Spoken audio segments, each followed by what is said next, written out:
everyone. I'm Amy Fisher, and I welcome you to the August 15th, 2024 episode of FreePod. As always, we are proud to bring you this short weekly podcast with the help of a large volunteer group dedicated to providing objective news that's specific to our community. Thanks, Amy. I'm Matt Mullen, and let's get started on the news that you've been missing. Local citizens have an exciting chance to learn more about the Freeport Area International Visitors Council and interact with 7 women leaders from Peru who are visiting Freeport in conjunction with the U.S. Department of State. Those interested should mark their calendars for one of 2 sessions, next Thursday, August the 22nd, at the Freeport Public Library. The first session is from 10 until 11:30 a.m. with the League of Women Voters, and the second is from 11:30 a.m. to 12:45 p.m. at a roundtable of local professional women. Both meetings will be held in the library's public meeting room. For more information, contact the library. The Freeport Area International Visitors Council is an organization of volunteers dedicated to providing programming tailored to meet specific personal and professional needs of eager participants from a myriad of other countries. Over the past 64 years, hundreds of visitors from over 80 countries have visited Stevenson County, and they consistently rank us a favorite part of their United States visit, according to Executive Director Carrie Lynn Rodriguez. Find out more about this dynamic organization, like who is involved, why they find it rewarding, and what kind of benefits its international visitors glean from their time in Freeport in a future episode of FreePod. This Saturday, August 17th, is the Art Walk at Krape Park. From 10 a.m. to 4 p.m., attendees will enjoy browsing this artisan marketplace for unique handmade treasures. Artists and crafters from across the region will showcase and sell paintings, glasswork, photography, jewelry, sculptures, woodworking, crafts, and more. There will be live music, carousel rides, and tasty refreshments from local food vendors. The Krape Park Art Walk is free to the public and designed for the whole family to enjoy. The usual park activities will also be available, including paddling on Yellow Creek in a variety of character paddle boats, mini golf in the new Wing It mini golf course, climbing, and other fun activities in a number of play areas. Although Freeport kids do not start school until next Wednesday, August 21st, Stevenson County students are getting a head start on the new school year. Akwin kids are the earliest with classes beginning today, August the 15th, followed shortly by Dakota, Pearl City, and Tri-County Christian tomorrow. Lena Winslow students start August 19th, while Orangeville and Emmanuel Lutheran match the pretzels on August 21st. Drivers are reminded to watch out for kids in crosswalks and school buses with their stop signs out while on their routes. For parents of students in Freeport School District 145, there's a handy back-to-school guide on their school district's website, with all the information needed to get students registered and ready for everything from school dress requirements and bus routes to school meals info and athletic team schedules. We'll include the exact URL in the show notes of this newscast, but you can find it by heading over to fsd145.org, and it'll be linked in the homepage. As families get ready for school, the Boys and Girls Club of Freeport and Stevenson County is ready to help. The club is hosting a drive-through backpack giveaway this Saturday, August 17th, to help families get ready for back to school. All of the backpacks will be distributed in a drive-through process at the King Community Campus at 511 South Liberty Avenue in Freeport, beginning at 11 o'clock on Saturday. The backpacks are available for students in kindergarten through 8th grade, and each grade-level backpack is filled with the suggested supplies for that grade. There is a limit of 3 backpacks per family while they last.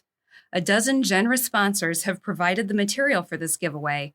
FreePod will list them in the show notes for this newscast, and we shout out a big thank you to them. The Freeport Police Department has worked with the Freeport School District to supply a school resource officer, or SRO, starting on a part-time basis this fall, with plans to provide a full-time officer in spring of 2025. An SRO provides expertise in dealing with youth involvement in crime and substance abuse, participates in preventative programs to deter the use of alcohol and drugs, helps prevent crime within the school, can assist with the development and practice of the school's emergency plans, and also can help enhance student perceptions of law enforcement. In the past, the Freeport Police Department has provided an SRO to both the Freeport School District High School and Middle School. Due to shortage of officers, though, the last time the department had an SRO assigned to the school was early 2020. Since 2020, the administrative staff of Freeport High School has worked with the Freeport Police Department to arrange for a student resource officer for the schools once the department was in a better staffed position. In the spring of 2024, the department posted an opening with the intent for that officer to be assigned to the schools this fall. The school district and police department jointly selected an officer to be the SRO, and the officer has attended the training necessary to be certified SRO in the state of Illinois. The department's student resource officer will be provided on a part-time basis until staffing allows the position to be full-time, currently planned for the spring semester. No additional funding is required for this position, and the expenses of the SRO's wages and benefits will be shared 50-50 between the school district and the police department. We mentioned a free alert service from the City of Freeport last week, and with school starting, we thought we'd just remind our listeners once again how useful it can be. The Code Red Alert Service can keep you up to date on road closures and other important city emergency information, such as weather warnings, boil order advisories, and criminal activities. Sign up for this free service is easy. Just go to the city website, cityoffreeport.org, and search for Code Red or Freeport Alerts. You can also sign up on your smartphone by texting Freeport Alerts, all as one word, to 9941. That's Freeport Alerts, all as one word, to 9941. We will include the link for online registration and the text registration info in this week's show notes. The popular community event Paint the Port returns next Friday, August 23rd. Hosted by the Freeport Art Museum, local families and creative enthusiasts of this street painting event can reserve a square downtown to fill with their artistic stylings on Main Street, Stevenson Street, State Street, and Chicago Avenue. Squares are $15 each and are available at that price online through next Thursday, August 22nd. The website for sign-up is painttheport.com. Squares will be available for $20 each the day of the event, and inventory may be limited. The Paint the Port registration booth will be located at 22 East Exchange Street, the museum's future new location.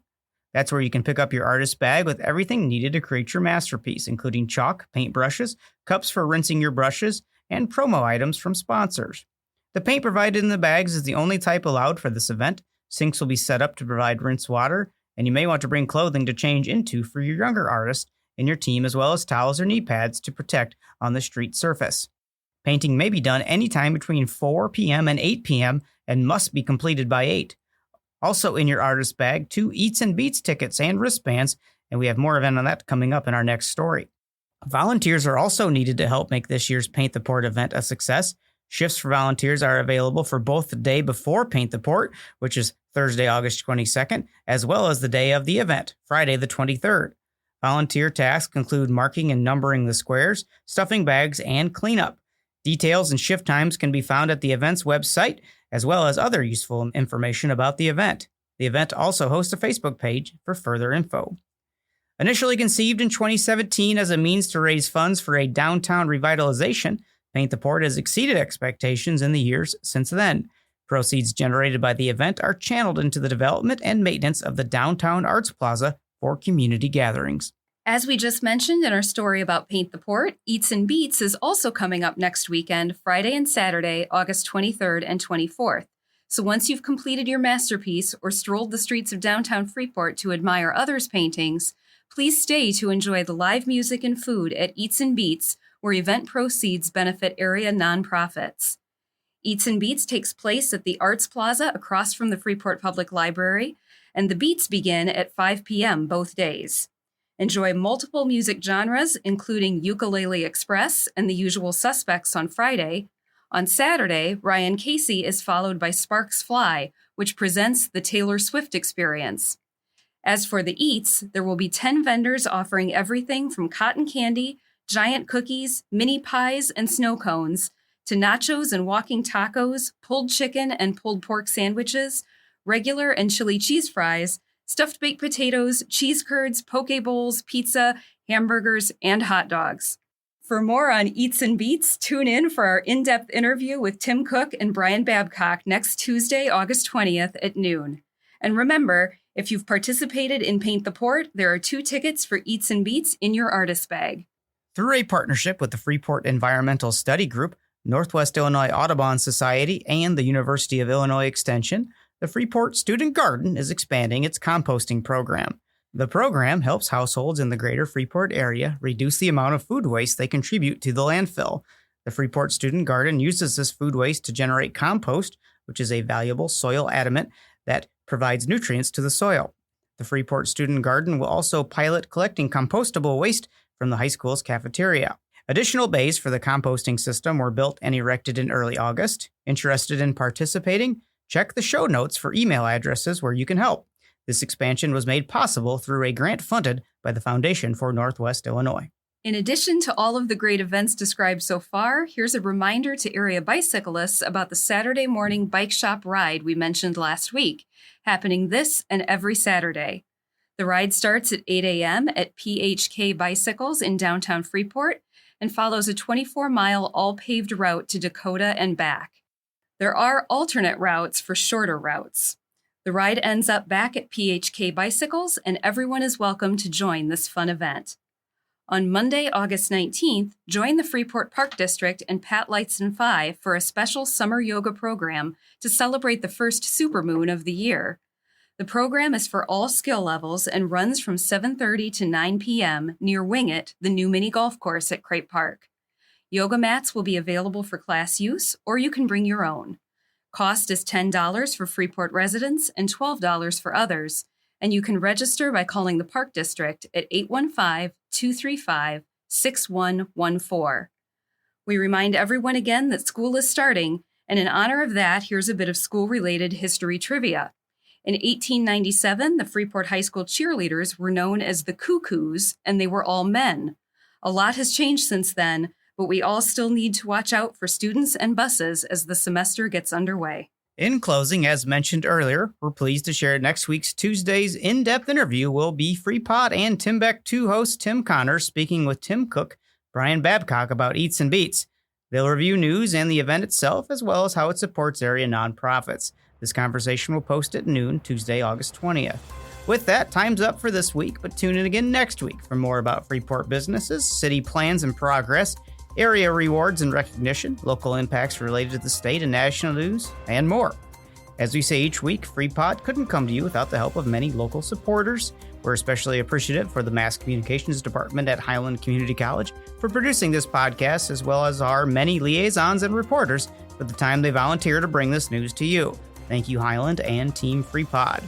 If you have story suggestions or would like to make a tax-deductible donation, support FreePod, visit our website, freepod.org. Again, I'm Matt, here with Amy, and we hope you check back next week for more news you've been missing. Thanks for listening.